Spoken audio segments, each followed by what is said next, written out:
Gate 14 podcast. Weird weekend. Very, very weird weekend. Avery, how are you doing after just getting thumped by my Ontario Nationals boys, man? How you feeling, man? Today was a horrible day of baseball. Wet, cold, and fucking walked off twice. You Doesn't hate to see it that. doesn't get much worse than that, I'll tell you that. You But really, really hate to um see that. and Miles Naylor played his last game for us and he hit a backside bomb. Like he hits cool backside bombs. Bo doesn't, Miles Naylor does. So good, dude. So good. Let's go. Let's go out of baseball here for a second. I got to bring something up. I don't hate a company more than I hate PlayStation Network. I really don't. I really, really don't. So I went out Thursday night after the podcast. I was obviously like, I got after it. I will say this, though. I'm a man of humble, man of integrity. I didn't put on a show at the bar. I didn't. It wasn't my greatest work at the bar. Um, but anyways, I get back to Alto's house or his apartment, and I'm looking at my phone and like at like 8 a.m. when we wake up or 7 a.m. when we wake up, and I have like four notifications. PlayStation Network charge $90, $110, $80, $50, $90.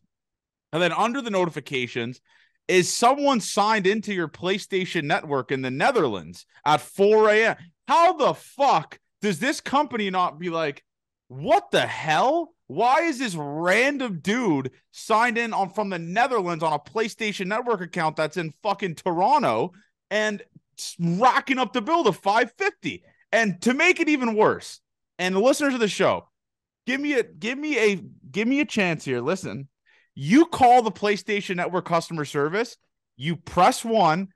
The first thing it says is, we have a high volume of calls, so we can't take your call. Immediate hang up. That's it. That's the extent of their customer service. So then you have to go to online support and like text chat. So I'm waiting in the text chat for like 40 minutes. The text chat just evaporates. Like it's like this should be 10 minutes. The text chat just evaporates. I'm thinking about going full heel and becoming a fucking Xbox guy. Bill Gates stan, Bill Gates fan for the rest of my life. I can't believe this. I tried to play Call of Duty yesterday and I can't even sign into my PlayStation Network. And it won't even do the forget the password thing because this dickhead did this two-step verification where his phone gets No notification. way.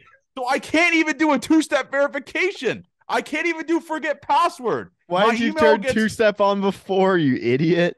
I don't I thought I had it on, but I I also can't I like also don't have it on. but now I can't even do forget password. It just will never send an email to me. I don't know what to do. I might just never be able to play Call of Duty again. I'm this is my personal fucking hell.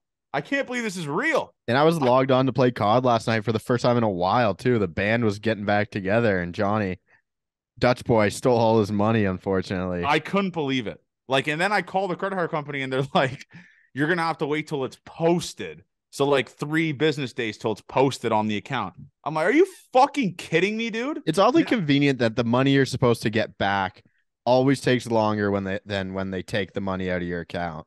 It is. That's why I'm just thinking about going full heel, becoming an Xbox guy till the day that I fucking die. That's what I'm doing. Yeah, so that's how my Did weekend you kind watch of any started. college baseball this weekend? No, I didn't. I can't get into it, man. I can't get into it. I just think it's the most boring. Like, No, no, you yeah, dude. can't. It's No. to each its own. I can never get into college baseball because a lot of these kids are really just like how I was, where they don't give a fuck about baseball and they're just like Well, it's normal different when human you're in beings. like super regionals. The Oregon super regional yesterday um had two kids from Toronto, the starting pitchers for Oregon and Oral Roberts. Both of them were from Toronto. So just cool little story. If there's some college baseball on tomorrow night for you to watch, people definitely tune in. And then the I College World don't. Series is fucking hot. I don't Like, think anyone's gonna be tapping into that. dude, you should. I really don't. There's a lot of money to be made in college baseball too. Oh, I mean, when you bet the entire board like you did. By the way, I faded you yesterday. That I kind of burned you, didn't it? Yeah, it did. Oral Roberts is they're a fucking wagon. But yeah, a couple other things in the weekend. I want to bring this up because I've just been dialed in as of late with this, and I keep on tweeting clips of the guy. Where does Munenori Kawasaki rank for you in like all-time memorable Toronto Blue Jays? Because for me, No, he's at the top. number one. There's no one better. Hit You that think run so? he went on of just soundbite after soundbite after soundbite was some of the best shit I've ever seen. And someone responded to one of our tweets saying there's a whole like a cool story on him too. I'm definitely gonna check that after. I've told this story before. I go to college, Canadian kid going to American school, and they make me take like international students. Like I have to meet all the international students because I am one. And I meet my what was like my best friend in college, a Japanese kid, and the first thing we talked about was Munenori Kawasaki when I said I was from The goat, Toronto. the fucking goat, the So king. one of my best buddies I meet, Munenori Kawasaki, starts the conversation for a lifelong friendship. And you So know what's funny is for this is, and that's funny you brought up the college. So when you go to community college in the U.S., you have to take this test it's like the to make aptitude test, right? yeah, like an aptitude test. And I scored horribly on the math. So when I was in college, my first semester, I had to take elementary math, elementary school math. My first semester. So I had to go elementary school math, high school math, college math, Dude, back to what? back to back semesters. Elementary school, Johnny? No way. You had Dude, to. I had to. I don't know what I scored. I did great on the English, like with the writing. I was like, they thought I was some sort of fucking poet. And then on No, the you math, literally just have to be able to speak English to I pass. guess, I guess, dude, on the math, um, I, yeah, I just drastically failed. I don't know what I did, but I had to take elementary Were you a for it. good high school student? Was I a good high school student? No, no, I wasn't fucking like ripping cigs in the smoker's dart or whatever. I didn't start drinking. I was such a loser in high school. I didn't start drinking, and that doesn't I guess classify as loser, but I didn't start drinking till I was in grade 12 because I genuinely thought I was gonna go Division 1 and go to the show. I was like, my friends would be drinking at parties, and it just goes to show you how good friends they were. They were like, dude, you're so dumb. Because they'd be like, yeah, like we're gonna go drink and stuff like that. I'd be like, nope, can't drink. Ugh. It's gonna affect my college career. It's gonna I didn't affect my start baseball like career. going out till later to like college is when I really started to drink. But before that, no, that's I was the worst I failed grade 12. That's ridiculous. The only reason I got to school was because I almost got perfect on the SAT. But I couldn't. What the fuck are you talking? You almost got perfect on the SAT? Yeah, the only reason I got like a ton of How? scholarship How because how how does that make sense? the SAT took me 3 hours and school was fucking 8 months. It's like I don't want to show up or do the work ever. That's the dumbest thing ever. Yeah, What are you fucking the dude from Goodwill Hunting? What do you yeah. mean you almost got perfect It's on the not that hard. SAT? What are Like you, Stephen Hawking? I think I was 22, like 50 out of 2,400. That's the ACT, isn't it? Oh no, No, okay, you're right. That's SAT. You're that right. was You're right. SAT before they changed. No, I did like really well on that. So, but then That's I had to do grade 13 and I had to do one class and I wasn't like even working or doing anything. And I left the class till the week before everything was due. I didn't do a single thing. Went on Kijiji, bought everything. They had the exam for me. I got like 95. Only way I so got you're to. a fraud. Okay, that's fine. Oh, And speaking about the education, I got to talk about this. I don't think I've mentioned this on the podcast. So my last semester at McCook, it just goes to show you how pathetic community college is. These are the list of classes that I took. I can guess. I can probably guess two of them. No, you can't. Weight training, baseball, Yeah. coaching. All three of those were taught by my coach. Coaching, art, criminology, bowling. That was your sophomore year last semester. Yeah, my last semester, I had a bowling class every Tuesday at 11 a.m. All the baseball boys would just full, and our coach would be there. And we would just bowl. Like it would just we would get grades for just showing up. It would be like a 4.0 in bowling. We'd have an A in bowling if you just show up and play with the boys. Like it was the dumbest fucking thing I've ever seen in my life. Small school in America is the worst education system in the world. I was taking art appreciation, music appreciation. I was in like sports communication was my major, and I was taking art and math and oh, Dude, I'll hilarious, tell you man. what, Bowling. I could roll it. I could That was a roll good it. thing about like Division 2 sports is one of your classes was baseball if you were on the baseball team. Just like one of your credits. That kind of rules. And I'll tell you what, I could fucking roll it. And the same thing is that bowling alley Were is the you so if you and Mookie Betts, like if no, you were to go I ahead, was terrible. I never got above like 130. I was a okay. morale guy though. Like yeah, How was Reader on the I don't as a remember if he was in that. I know it was all the Vegas guys, but um yeah, that Chase could probably roll the yeah, rock, he eh? can roll it. He can roll the rock. It was crazy, man. I have some crazy story. Like just looking back on it, I thought about the other day. So my last week, this story is fucking insane. My last weekend at McCook, I just turned 21, so I am just legal. So we go to this house party at this guy we call the Crackhead's house because it's just like this small house. Yeah, yeah. And obviously, you know, in the little towns, like the cops had nothing better to do. They hear music, they're bombarding into a house and stuff like that. So this is fucking wild. So this is a massive party. It ends up getting crazy. The security guard from the school came to the party and was boozing, shotgunning with it. It was the craziest thing I've ever seen. Everyone from McCook was at this party. Massive knock on the door. Massive knock on the door.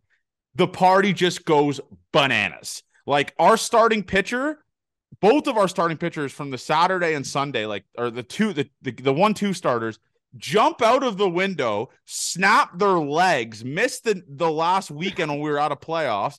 The cops are going, there's just kids running everywhere. It's like a bomb just dropped off. There's kids running everywhere. And the cops come in. They obviously know whose house it is because they deal with this crackhead all the time. And the crackhead jumps out of the back window right before the cops are waiting for the people outside of the back window because they knew people are going to do that. And the crackhead, while the cops are questioning, comes back, circles around, goes into the house, and walks in like he had no idea what's happening. And he was the one that planned it. He walks around, he's like, oh, fuck, man, what's going on in here? And the cops are like, dude, we know you orchestrated this shit, man. What do you do? He walks around just completely normal, like nothing happened. He walks in like he just showed back up from work when everything's closed in McCook at like 7 p.m. And he's like, oh, shit, like what's going on here? And they're just writing tickets for like everyone. Oh, Like, dude, minor in possession and minor in consumption are the worst charges in American judicial and let system me tell you history. why for listeners that don't know why it is. So I obviously don't end up getting a ticket because I'm showing like I'm like 21. This is fine for me. I could just drink and stuff like that. Like, all right, you can get the fuck out of here. So before that, though, I had multiple minor in possession of alcohol tickets. Multiple. You got And what they do to you is they make you go to this like like you go to this alcohol anonymous class and they just teach you like the dangers of alcohol and why God is like again it's the craziest thing. And I'm just there, I'm like, I've been drinking since I was like 16 or 17 in Canada, like my third year, grade 11, grade 12. Why am I here? And just everyone in the class is like crying. It's like, oh, alcohol's bad, this, that. And one of the funniest things is so you get breathalyzed, right? So the first ticket I ever got, we were at the beach. It was the second week of school. I thought I was gonna get like deported. And this cop starts fucking just roasting me. He's like, oh, look at this dumb fuck Canadian thinking the laws don't apply to him here. Look at him drinking John. Yeah. And these girls, the softball girls, thought they were going to be 1,000 IQ. So what they did was they were like, oh, I heard this online that if you suck on pennies, you don't blow alcohol. yeah. So these softball girls got a sleeve of pennies and just inject it into their mouth and start sucking on it, and they still ended up blowing over. So they were just sucking on gas station pennies at the beach and thought they were going to blow over. they're not gonna blow it. The cop's like, yeah, like you're done. You're gonna think you're writing up all that type of stuff, and then next thing you know, like everyone's running. It's all across the dorm room, stuff like that. Like, because obviously it's a small school, so everyone knows. Like, yeah, 30 people got drinking under the age tickets at McCook, and then just decided. And then we got back, and we thought it'd be funny to climb on the roof of the residence and get on top of the roof, which was also dumb. But yeah, it's just those are the funny memories, man. That's such a I had to blast. go to I had to go to therapy for smoking weed while I was in college. That Was was that was my really punishment. Yeah. So we that was yes. So we all got in trouble. Huge Halloween party. Um and it was some guys came back. It was kind of crackhead-esque situation. So there was a guy who was on the team, um, quits, drug dealer, his party, same shit. Pretty much the same thing, small town America. Huge people in trouble. A girl died at the party. what? Didn't She was with like the drug dealers upstairs. So it was some like crazy drug they were doing. Wasn't to deal with us, but then the cameras and news crews show up at our practice. It's like, what? Holy shit! So they said people thought the Newman baseball team killed this girl. And then, Holy so that was a fuck! huge problem. Yeah, that was fuck. And then he was like, okay, well, who was doing drugs there? And then that was our punishment for smoking weed at the party was we had to go to therapy. And I can tell you, I didn't get cured. It didn't work It's so funny, man. Like they're just the customs, the way of life there is just because they're all Christians. They think you can be healed somehow. It's like, yeah, it's I so don't funny. believe in God. It's just And not good. and I'm just watching, I'm looking back on it and just like some of the shit I did there, I was like, man, I was a My brother fucking got a idiot. minor in possession or minor in consumption the first week he was at Our school. team led the league in minor in possession, 100%. I think our team, every single guy besides like two or three had one. We were so goddamn stupid. And like, this is the last story. And Did you get your fakes taken while you were at school there? yes, I had mine, Oh, my fake take. So this is another funny story. So Keanu and Dave, my two friends, and you could fast forward like 5 minutes now if you don't want to listen to this. So my friend Keanu and Dave, when they both get drunk, they just have these little wars against each other. So really? when Dave gets drunk, he just goes mute. So Dave went drunk, got really drunk, walked up to Keanu's dorm room, and thought Keanu's dorm room was a urinal, and pissed all over his laundry, like just all over his laundry. So Keanu, next morning, dead sober, goes down, knocks on the door.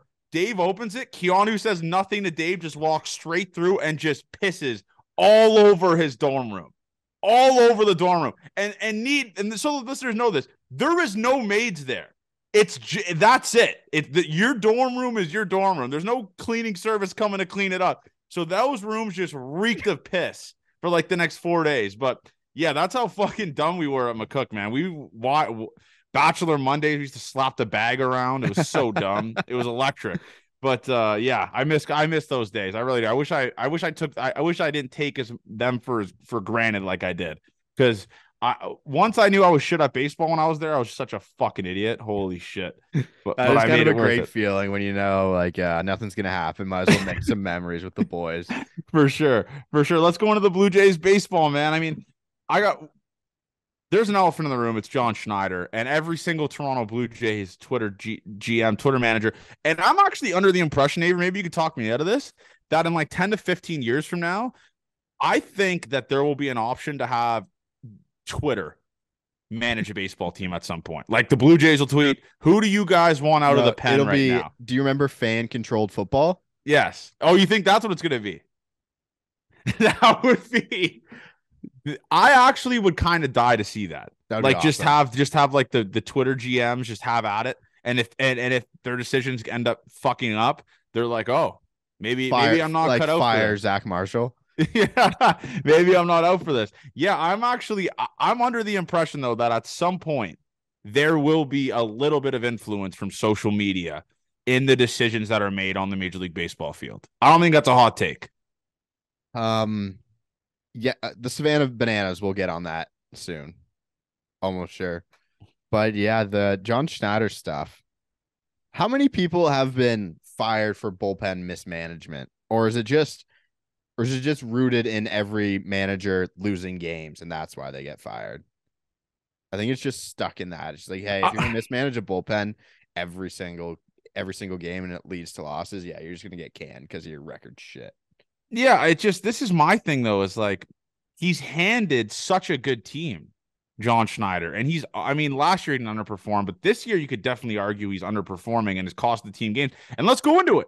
The Friday game, Santiago Espinal is running like fucking Forrest Gump with his braces on, and he doesn't pinch run Kiermaier, pinch runs in the next inning or whatever it is.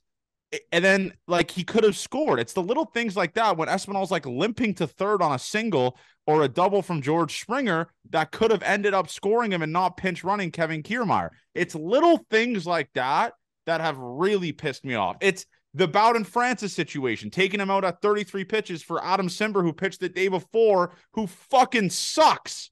Who fucking sucks. It's the little shit like that that has really been aggravating me. Am I saying to fire John Schneider? There's no one better out there. There's no one on the planet better out there. There's no options. Like, this is the bed that you made without hiring like Buck Showalter, Bruce Bochy, all these guys. You decided to hire a guy that has been in the organization for a million years, and this is what's going to happen with you. Yeah, I'm not calling for him to be fired, obviously. It's just he makes so many bonehead mistakes. So many. Yeah, it will lead to the team hating him at some point because if it keeps happening in big games like wild card last year, Oh my God. that shit gets you fired. Not the second game of 6 against the Twins this year, or sorry, the fourth of 6 against the Twins this year, and you make bad base running decisions. But it seems to be adding up, and when it's the manager causing the issues, not the team, it feels like it could be handled better, right? It's not like, hey, Johnny, you're gonna go up there and swing the bat better than George Springer. It's like, okay, you could probably kind of know you have the same information available to you besides injury news Yeah. as what John Schneider does. And seems like they choose not to use some of the information that's given to them, whether it's analytics, to make decisions. And it feels like what's the most common thing people say now is managers are just there, right? Like someone's writing the lineup card for them, someone's making all the pitching decisions, and it doesn't feel that way right now. Or the Blue Jays have the worst analytics team in baseball. So I don't know where to go from that, but that's kind of where I'm at with the whole That Friday game was so winnable, so aggravating. Like they go up 4-0 going into the 7th. Friday's game. Yes. I thought there was 3-2 game. Oh, sorry. I'm thinking about Saturday. They tie the game 2-2, right? Honestly, and you got to give your flowers, man. I mean, I know there's tons of haters out there. Yusei Kikuchi is giving you serviceable baseball. I don't give a fuck what the fan graphs say. I don't give a shit what his home run per 9 is. 5 innings, 2 earned runs. That should win you a baseball game, right? Maybe not win you a game, but it shouldn't stop. It doesn't lose you a game. Like, and then obviously you go. Did I send you that? Oh yes. I got it right here. I got it right here. So this is from Mitch Bannon. Last season, Yusei Kikuchi killed the Blue Jays bullpen. He lasted just 4 innings or fewer in 10 starts. This year, Kikuchi's pitched into the 5th inning in all 13 of his outings. Every outing, Yusei Kikuchi's made it to the 5th inning. So this kind of narrative, like the bullpen's dying from him and stuff like that, it really is just Manoah that's killing the bullpen and this pitching staff, because Yusei Kikuchi has been a very, very serviceable 5th starter, right? Yep. And he pitched great on Friday, man. Did he have his best stuff? No. Gave up that nuke, kind of settled in. 4 hits, 4 hits, 2 earned runs, 4 punchies, and a walk. 1 walk again. 1 walk in an outing. He's starting to figure that aspect out of the game, and he put this team in a chance to win. It's just this offense. I don't know what the fuck is going on with this offense besides today. That was so frustrating, man. Yeah, so frustrating. The bottom of the 9th was extremely, extremely frustrating. 2nd and 3rd, none out, right? Yes. Yes. Can't score a guy. It was the Kirk did the one to second with the infield in that I thought we could have even scored on too. Yeah. Um, yeah, and then Brandon Belt absolutely fucking waxes a ball Yeah. That you can't right be at mad about someone. that, obviously. You can't be mad about that. But that game, man, 12 runners left on base, Avery. 12. Like, they got to be up at the bottom for runners left on base, or the top, I guess, technically. They have to leave the most runners on base in the league. They have to. It has to be between them or the A's. I'm pretty sure they are the leaders in it. I could be wrong with that. But it's just, fuck. It's so tough to watch this team with runners scoring position. I don't know what is going on, what the process is. The first home run they hit in this series was the Matt Chapman one in Game 3. They had no home runs in the Yeah, and entire series. Michael A. Taylor's hitting home runs Friday night. It's like, what the fuck are we It's doing here? it just it's. Michael A. Taylor has more home runs than Vladdy, right? Or the same amount? I think he has the same amount. He has more at the Rogers I Center. didn't have that on my bingo card. Yeah, shout out Doc. Yeah, no, this game was tough, man. Vladdy 0 for 3 again. Brandon Belt 0 for 5, but he hit a couple balls hard. Like, I'm just looking here. Matt Chapman again, 4 runners left on base. Varsho, 4 runners left on base. Bo Bichette, 3 runners left on base. It wasn't great, man. It wasn't a good game. Like, that was a very winnable game. Today's game shouldn't have been like, oh, let's prevent the sweep. Today's game should have been, let's win a goddamn series. Um, Frustrating. 2 runs. What who pitched on Friday? You make Sonny Gray look like the second coming of Christ.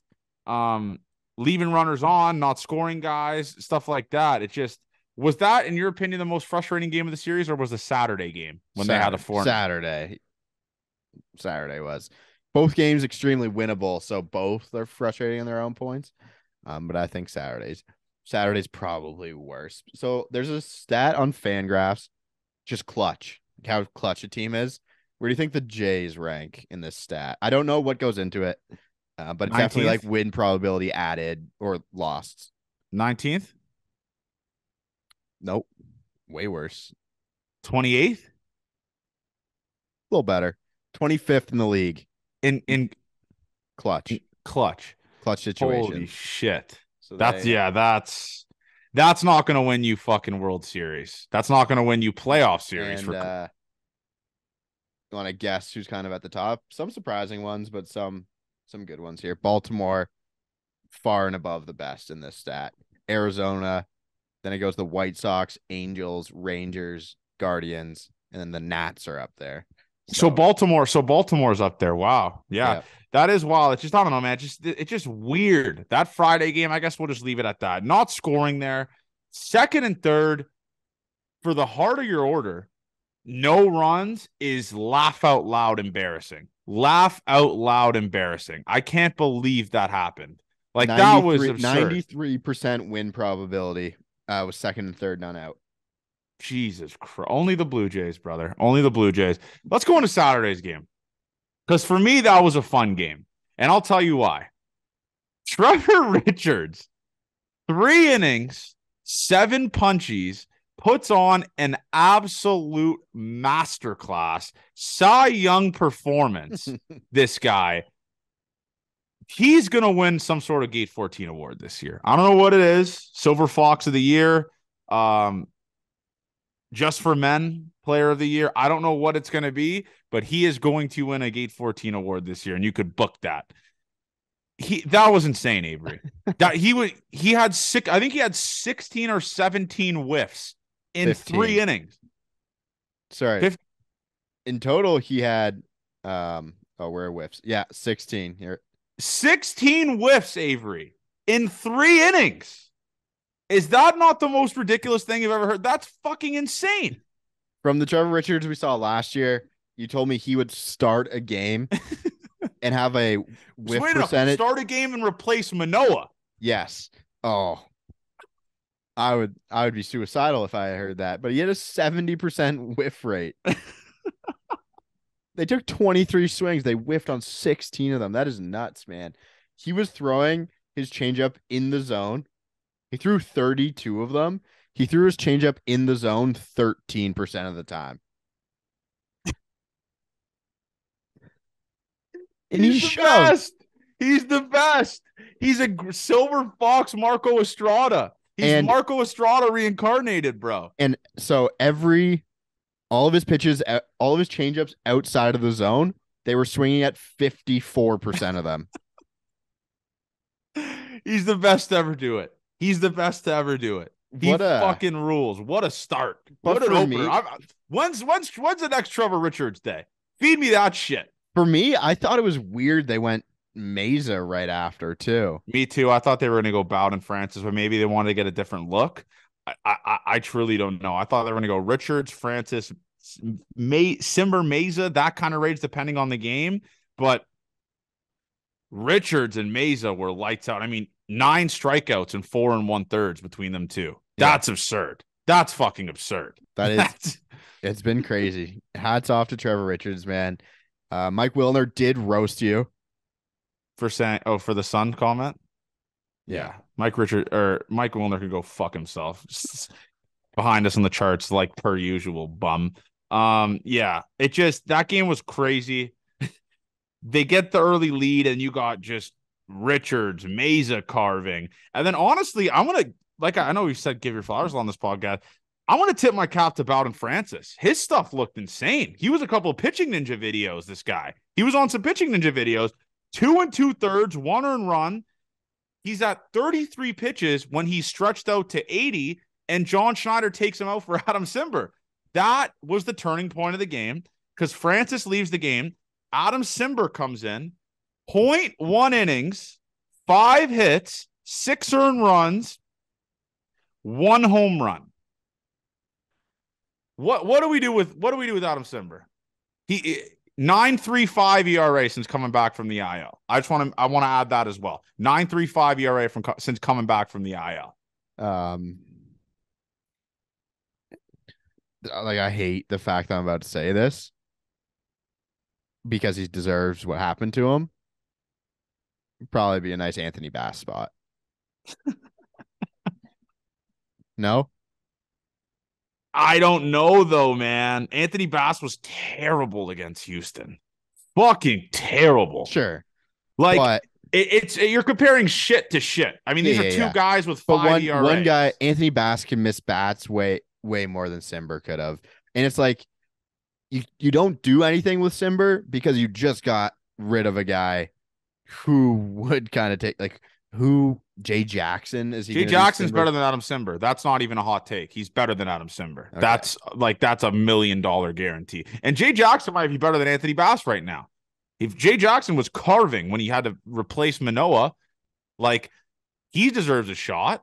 Yeah. It's crazy to me that Adam Simber was in a high leverage situation. And the funniest thing is, this on Blue Jays Twitter, everyone thought that game was over. Everyone, like, right when Adam Simber came in, it was like, here we go. You're putting in Simber. Crazy. And then John Schneider after the game came up with a quote and said, I'm going to take, I trust Simber 100% in that matchup compared to Bowden or something along those lines. I'm paraphrasing, but what are you talking about, bro? What are you talking about? Putting Adam Simber against Carlos Correa is like that verbal meme hydrogen thing against the baby. That's what that is. It's crazy. I couldn't believe that, Avery. I could not believe that at bat. The entire sequence of his inning. I was in shock as to what happened. That was maybe one of the worst innings of the season. Gausman Houston first inning was probably the worst inning of the season. Yeah, I can remember, but Simber's got to be up there as one of the worst performances. And then Mitch, man, we got Mitch back. We got to have that Mitch talk because he got absolutely shelled in AAA. Some may argue he wasn't even deserving to be in the show, right? Because it was either shit or get off the pot, right? Yeah. If I'm Jay Jackson, I'm fuming because this is a guy, in my opinion, Jay Jackson has deserved his spot to be in this bullpen for the remainder of the year over a guy like Mitch White. I know Mitch White's our guy. It's just, dude, like, can you just have one clean inning in your entire tenure here? He looked terrible, Avery. Terrible, bro. Yeah, what was his final line? I know he just gave up 2 earned, 4 strikeouts. Couple hard hit balls, 3 hits. But a positive though, Bowden Francis does look very serviceable. And then they It, sent him down. for that's what I'm. They you know what's crazy is they sent him down so he can't come back up for another 15 days now. Like what the what are we doing? I It it was that's a Thomas. head scratcher. That's a head scratcher, Abe. That's a I massive know head scratcher. Thomas Hatch pitched today. I didn't get to watch a lot. I saw He the was pretty highlight. good today. He was pretty Okay. good today. Yeah, he was pretty good today. But it's just some of these head scratcher decisions, man. Well, now the I, bullpen doesn't seem as deep as it once was. The it Chad no, I Green. think it seems deeper because now you got Trevor Richards who can carve, Bowden Francis who looked really good. Jay Jackson could be an option back there. Sure. I And then think you it's got Chad Green eventually. and obviously Nate Pearson's the second coming of Christ. Oh, yeah. That guy is. We'll talk about today's game in a little bit, He but fucking I rocks. still want to tap into that Saturday game. Just such weird situational. I mean, you put up like you go up 3-0 going into the seventh. You need 9 outs, and Okay. I'm sorry to cut you off. If I told you preseason the Toronto Blue Jays were gonna play a baseball game again, that went Trevor Richards, Tim Meza, Bowden Francis, Adam Simber, Mitch White, you would have called me fucking crazy. Those are the 5 pitchers in the game. Are you yeah, shitting me? yeah, that's a really good point. But like, just speaking about swing and miss stuff, Bowden Francis had 3, Meza had 2, and Richards had 9. That's 12 strikeouts they had combined in 7 innings. Like, that's a good front 3 right there. And you blow that, you waste that opportunity where you get another good pitching performance from guys that you would never expect to get good pitching performance from. But me to be positive there, I will say this. Bowden Francis looks really serviceable. It sucks that we sent him. I don't understand. I don't know what the thought process was in sending him down for 15 more days when he's a good arm now. But Has to do something with the off days, right? I don't know. You'd I think don't so. have the answers for you on that, but he's just very serviceable. I mean, he looked great, man. He really did, honestly. Like 1 earned run, not bad. Was missing a lot of barrels. I love that. I love that appearance from Bowden Francis. Very, very confident on the mound. He's making, like I said, he's making pitching ninja videos. Insane. And then you come in and you put up and you give up a 7 spot in the 8th. It's I don't have much words for that. I mean, Whit Merrifield did what he did. Vladimir ground out, who is just a ground out merchant now. That's what he does. Does that. And I mean, Whit Merrifield hitting 300 now. What a surprise this guy was. And you know who the Jays gave up for him? Max fucking Castillo. Kind of What a miss Max. Kind of I do miss him. miss Max. I do miss Max. I don't But know if I miss him because of his abilities, but he was a fucking monster. he was so big, bro. So big, and his walk up song was sick. But yeah, it just that Saturday's game, in my opinion, that was. That I'm was the gonna epitome call. of being a fan and just wanting to off yourself. I'm gonna call that maybe the worst loss of the year. It has to be up there, man. Besides blowing that 7 or 8-1 lead to the Mariners they had a couple months, like a month ago or a month and a bit ago, that has to be the worst loss they've had all year because literally the least suspect. The Jays were massive underdogs that game. They're coasting, didn't give up a run till the 7th. They're up 3-1 going into the 8th and give up a 7 spot. Like that was the biggest dick punch because you're like, wow, this pitching staff really is something else here. Like you got these guys that you would never suspect or expect carve, and you just waste it. That's, in my opinion, why it was one of the like. And Brandon Belt got hurt. Yeah, the cock got hurt, tripped over his meat. Just a terrible game Saturday, man. It was hard to watch. It was just a piss poor effort from Simber, who just is. I don't know how many more chances this guy's going to get, and I don't know why you throw a guy who hasn't been pitching good in these situations. Like I don't know why. Part of being a manager, Avery, is putting your guys in right situations, and that was just not a right situation. He's a contact pitcher against the heart of the order. But he had a clean inning. To him, right? Like he started at the start of an inning. Yeah, So I don't know, man. The numbers for Simber aren't very good, which you would terrible, expect because he usually gives up a ton of hard contact. terrible. Um, Some may say. but Let's look at his ERAs the past years though. 2018, 3.42, 4.45, 3.97. Then he goes 2.26, 2.8, and now he's 6.75. It's That's like like it just there's no longevity in bullpen arms. That's a sad thing. he's Let's go. throwing way less sliders than he did last year. Yeah, I don't know Just what's going on with this guy. I really don't. It's really bad to watch. But let's go into today's game.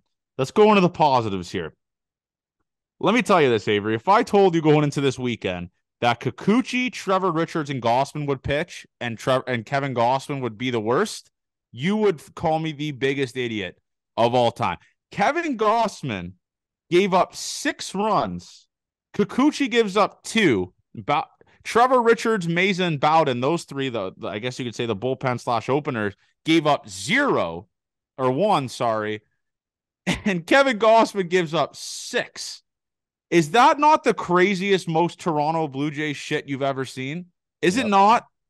It doesn't make sense. Was he had a really bad start last year where they thought he was tipping pitches. Wasn't it Minnesota too? Well, what they were saying was, and what I noticed watching the game as well after the first inning, or even during the first inning, no one was offering at that splitter. I think Like, it might have been the same thing. Like the Twins just have him. But did he pitch against the Twins in the other series? I don't think so. In Minnesota, Yeah. I'm not I know sure. I know Barrios was back. Bassett pitched. So maybe they missed He him. did. No, he did. He did. Okay. 5 innings, 1 run. So Yep. yeah, I don't know what it is. I really don't. But like today's start, he was just giving up barrels, and he was doing something that he never does. He walked the house. He was Yep. walking everyone and then giving up barrel. I mean, he had 4 walks today, Avery, in Yep. 4.2. Not great. But Probably a season high in walks, you'd think. oh, definitely. I think they said that on the broadcast. There was a season high in walks. But yeah, I mean, this is hopefully, Avery. I'm hoping this game turned the corner for this offense because, man, I haven't seen fight like this in a very long time from this team. I mean, you go down 4-0 early. Or yeah, you go down 4-0. You put up 1 run in the bottom of the first, start chipping away. Gossman gives you 3 consecutive zeros, and then the top of the fifth, he gives up a 2 spot. What does your offense do the bottom of the fifth? They answer with a 3 spot. Keep you still in the game, and then the bullpen gives you 4 consecutive zeros, and you put up a 3 spot in the 9th. Let me tell you something. Those people that were chirp me about this bullpen, Nate Pearson being an addition to this bullpen with Swanson, Romano, and Mesa is fucking absurd. Those 4 as your core 4 now in that bullpen, in my opinion, are as lights out as it gets. I mean, just insane. Absolutely insane stuff. Nate Pearson, was he as good as the He hit numbers say? 101 today again. Oh, he's back, man. He's so bad. 2.05 ERA. It's 2 now, I think. Maybe they haven't updated it. Yeah. He's awesome, man. Got another win. Like he's 4-0. I don't fucking the wins losses doesn't matter, but 4-0 means that you came in games and held it, or at least I guess you can kind of say blew it. But sometimes you blow it. Sometimes, yeah. But we got to talk about this, man. I know we alluded to this a little bit earlier. This man Vladdy can't pull a fly ball to save his life. Like today, he went 2 for 5, and then another one with an error. 3 just ground balls in the holes. He's a ground ball merchant now. He's the greatest singles hitter to ever walk this planet. And our guy YJ is tweeting it. His slugging percentage is 446 from a 3-hole hitter. That's not fucking good. No. His career slug is 498. But he's still his expected. We can talk about expected stats all you want if you like him, if you don't. He's in the top 5% of the league in expected slug. But that's just because he hits the ball so hard. Yeah. I don't know if that's flawed or not, but yeah, it's he hits the ball as hard as anyone in baseball. He does. It's interesting why he can't pull side that stuff because the balls will go to the fucking moon if he pulls them, and he pulls fly balls. It's like, let's not go to the big part of the field, do that line drive swings, I guess. Maybe it's just hard to differentiate your line drive swing to him trying to hit a home run and just popping out. So I don't know where I'm at with Vladdy. I'm not. His pull numbers are like on career average too. It's yeah, I don't know what's going on with him, man. I really don't. But I mean, 2 for 5, I guess I'll take it. His average is 283. That's serviceable. Um, I'm happy. I'll tell you this, just based off of guys that you really love to root for, Matty Chopsticks, him hitting that well-needed 3-run home run today to get them within two. Fuck, did he need that? Yeah, barely got out too. Barely got out. That's the baseball gods being on your side right there, man. Because I'll tell you what, he's hitting like 190 since April or something like that. That was well needed. I mean, one for Well, three with 2 strikeouts. That's the most Matt Chapman stat line I've ever seen. and I got the word on the street. We were playing today, obviously, that Cavan Biggio hit a 3-run nuke to take the lead In the I eighth. I couldn't believe my ears. Obviously, I went and saw it after. It's That ball crazy. wasn't didn't barely get out. That ball was No, fucking crushed. that ball was fucking annihilated, shot on. That's what I think we're gonna call this episode Bubble Biggio's back. Like that's what it has to be. Give him just pay some respects, man. Because let me tell Give you him his something. flowers, Johnny. Give him his flowers. Let me tell you something, man. I never thought I'd be saying this, but this lineup without Brandon Belt is fucking rat piss. There is no one producing anything. Bo Bichette's hitting 207 in his last 7 games, 260 in his last 15. He's obviously coming back down to earth, but Brandon Belt is such a massive part of this lineup. It's crazy to say. He hits the ball hard. He gets extra base hits. He takes a shit ton of pitches. This lineup needs him really bad. And a guy that stepped up that was in Brandon Belt's position today, Cavan Biggio. Should we give the home run to Brandon Belt? Should, yeah, assisted by Brandon Belt. Cavan Biggio's home run was assisted by Brandon Belt. And I will say this, just in the upside down world of Toronto Blue Jays land, how that entire rally started is the most Toronto Blue Jays thing ever. You didn't get to see it, so I'll read it out to you. So in the 8th, this is who's hitting in the 8th, the 7, 8, 9 hitters. So it's Kirk, Espinal, Biggio. Yes.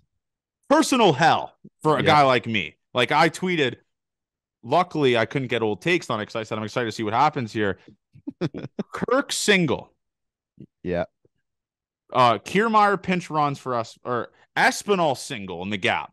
The two. Okay, Kirk obviously is fine. Espinal, holy shit, this guy made contact with a baseball. Let's fucking celebrate. And then who comes up? COVID motherfucking Cavan, middle, launches that ball into the stratosphere, takes his bat with him to first base and bat flips to the moon. Bat drops to the moon. Bat dropped to the moon, sorry. That was the start of the Toronto Blue Jays 2023 World Series DVD. The Cavan Biggio 3-run nuke heard around the world. What a fucking bomb.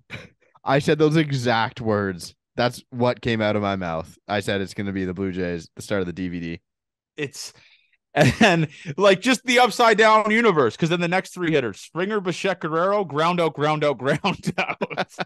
It's like, what upside down universe do we live in here? It was like Emilio Pagan who pitched, right? He's the worst pitcher to ever do it. Yeah, he has some of the biggest meltdowns in baseball. No one's had more meltdown appearances than Emilio Pagan this season.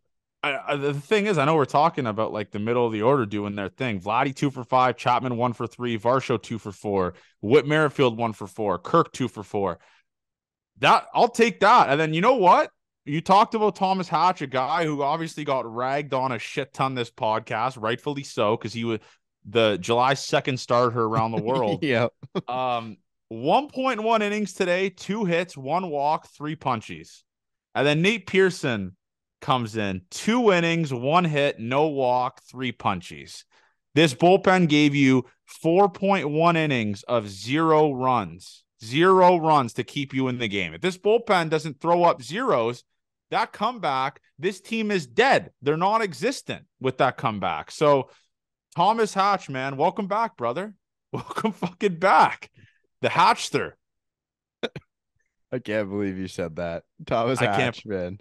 Thomas fucking Hatch, bro. The I Hatchster. can't get July 2nd out of my head. I It's really can't. I'll always think he's just going to give up a 10 spot, but that's what he does. Thomas Hatch, T Hatch, 1.13, 4 outs. 3 of them were punch outs. All right. Let's get that swing and miss stuff going in that bullpen, huh? Why not? Pete Walker What? masterclass. Pete Walker fucking masterclass from hell. But I will say this, Jordan Romano today was like sitting 94, then just ran it up to 98, like for like 3 hitters after. Because I think the first runner got on, and then he just went 98 for the rest of the appearance. He's like, Jordan I Romano. don't get it. I don't get this fucking team. I His don't. appearances don't start till there's a runner on base, pretty much. It's crazy. He's like he permanently playing in extra innings. It's fucking absurd. Yeah, might as well start him on second. It's just, it's wild. I mean, the Jays still left 8 guys on, which is, I guess, more manageable, but I'm really hoping this steamrolls into something, man. Because that offense gave me old time vibes. Those late home runs, Chapman 3-run nuke to get them within 2. That was the 2021 Blue Jays that I remember, that I remember and love. And I guess technically 2022, but I can't stop thinking about 2021, man. Marcus Simeon's so good. Fuck. They should have offered him the bag. The bag, bro. They should have offered him. He would feed families right now if he was on this roster. We got some listener questions back. Okay, let's do listener questions for a series preview. 3 Blue Jays you wouldn't let date your daughter. Anthony Bass. Cavan, well, he's gone. He doesn't, because I know he's not fucking.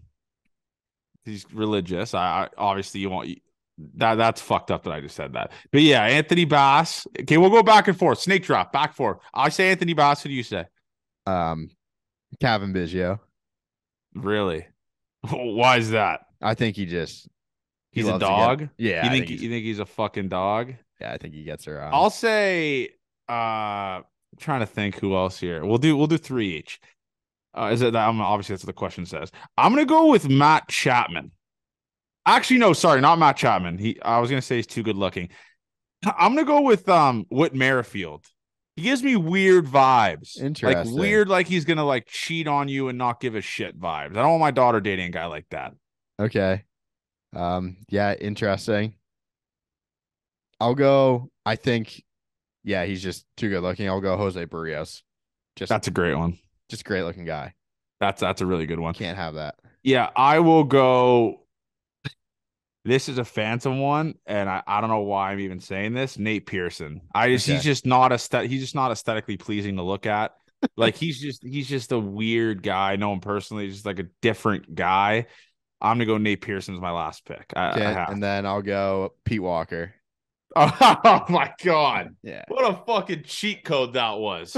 That's an absolute cheat code. All right, that's a good one, but Pete Walker will get after it with the boys though. Yeah, I know, but you never know what happens when he goes home.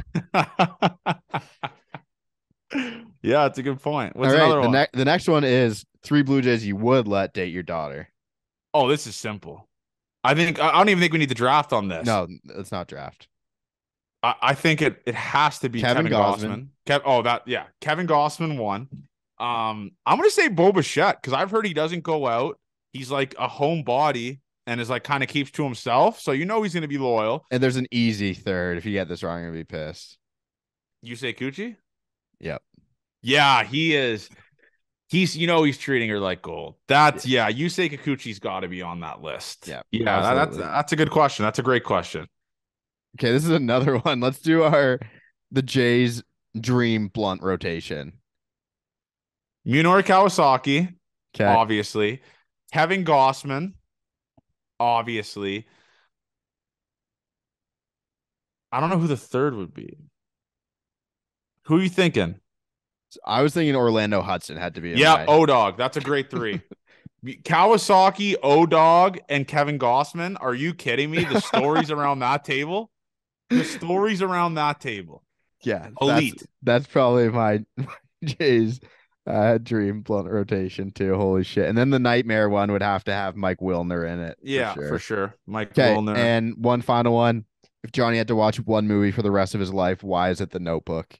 That's just a clear one. And let me say this. I'm getting a lot of flack online for The Notebook's a great flick. I've never watched it.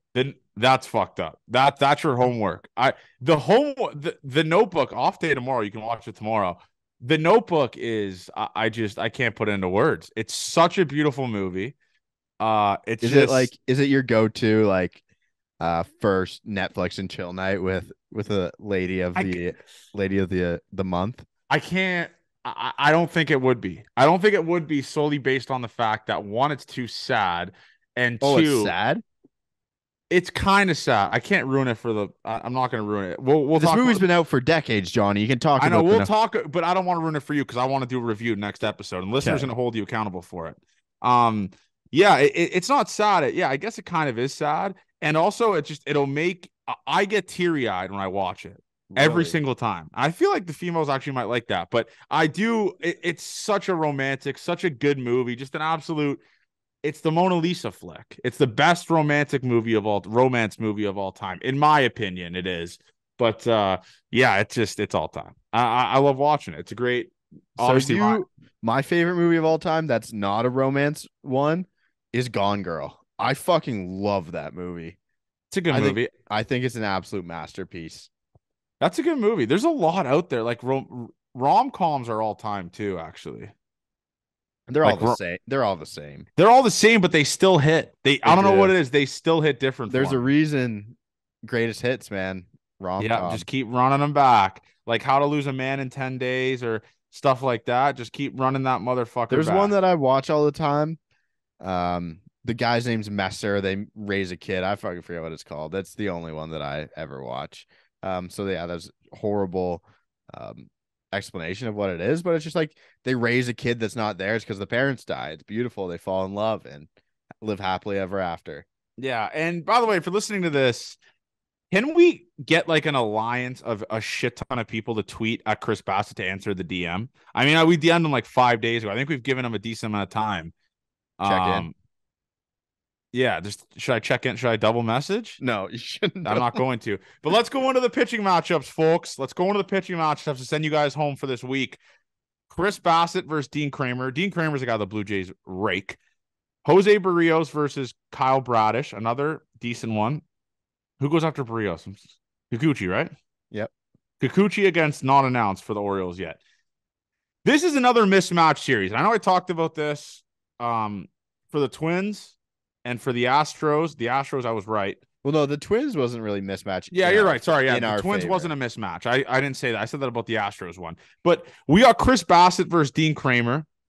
Listen, you don't need some sort of savant guy to tell you Chris Bassett's better than Dean Kramer by a substantial margin. You know what? Tuesdays must win. Tuesdays must win. I have 50 this year. I think I've used 14. Tuesday is must win. I'm going to say that. So everyone remember that. Tuesday is the must win game another game of the year. Barrios, like I think Chris Bassett absolutely shoves this game. Division game away against a team that you're chasing in the Baltimore Orioles. This is where veteran pitchers show up. I hope I don't get old takes exposed on this. I hope this looks genius, but this is where the vets show up. And I think Chris Bassett will show up on Tuesday. I think he's going to give you another 7-8 inning masterclass against the Baltimore Orioles. That's what I'm going to say with that, Ave. I like that. Yep.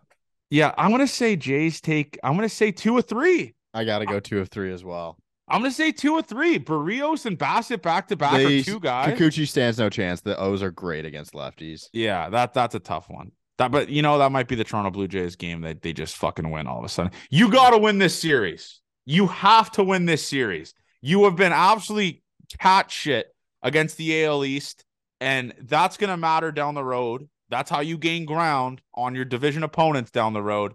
You have to anyhow, anyway, win this fucking series. No excuses.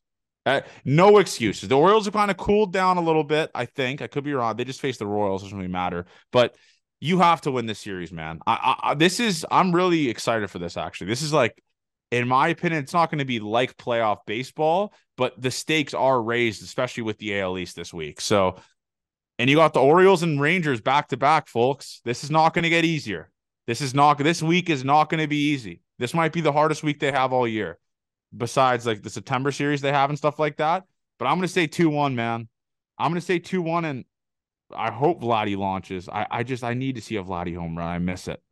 I Or miss it road so or at much. home? Road. Okay, that's what I thought. Yeah, That's what he's I gonna hit thought. him. Hit a home run on the road. That's what he does. Yeah, Um, he's gonna hit a home run over the left field fence somehow at Camden Yards. yeah, 100%. The most Vladdy thing ever. But yeah, we'll get back into the swing of thing of streaming this weekend. This week I'll be streaming Tuesday, Wednesday, Thursday, Tuesday, Wednesday, Thursday. I'll be streaming. Um, any last words, Avery? Let's have a week, everyone. No, Fuck, I, we're I in the should summer here. I should be there Tuesday, Thursday for the streams. All right, Hopefully. So let's have a fucking week, man. It's the summer. The weather's getting better. Go to the patio. Enjoy your time with the boys. Enjoy your time with the girls. Whatever you may be, whatever it might be. Enjoy it. Um, yeah. Gate 14 forever. Love you guys. Next episode is episode 100. We're gonna try to do something to make it special for you guys. But stay tuned. Gate 14 forever. Gate 14 to the moon. Let's have ourselves a week.